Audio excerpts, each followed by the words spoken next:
Tonus Laboratorio del Piede, centro altamente specializzato nella costruzione di plantari su misura, dedica nuove tecnologie di rilevazione dei carichi posturali per dare voce alla filosofia di benessere che lo caratterizza. Ben ritrovati al meteo. Pressione in aumento sulle nostre regioni, bel tempo sul Triveneto. Vediamo il dettaglio. Sul Veneto sarà asciutto e decisamente anche soleggiato su tutti i settori, con il cielo che si presenterà sereno o al massimo poco nuvoloso. Non sono attese precipitazioni particolarmente degne di nota.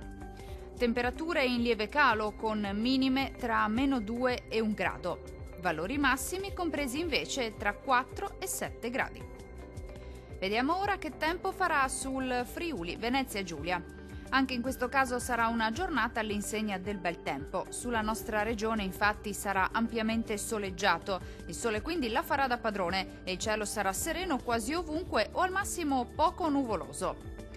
Temperature in diminuzione con minime tra -2 e 0. Valori massimi compresi invece tra 5 e 7 gradi circa. Vediamo infine la situazione meteorologica del Trentino Alto Adige. Tempo in genere asciutto e stabile anche sulla nostra regione, tuttavia con qualche velatura nella prima parte della giornata sui settori meridionali, ampio soleggiamento invece sui restanti settori. Temperature minime tra -1 e 0 gradi. Valori massimi oscillanti invece tra 10 e 12 gradi circa. Dal meteo di Antenna 3 per ora è tutto. Arrivederci al prossimo aggiornamento.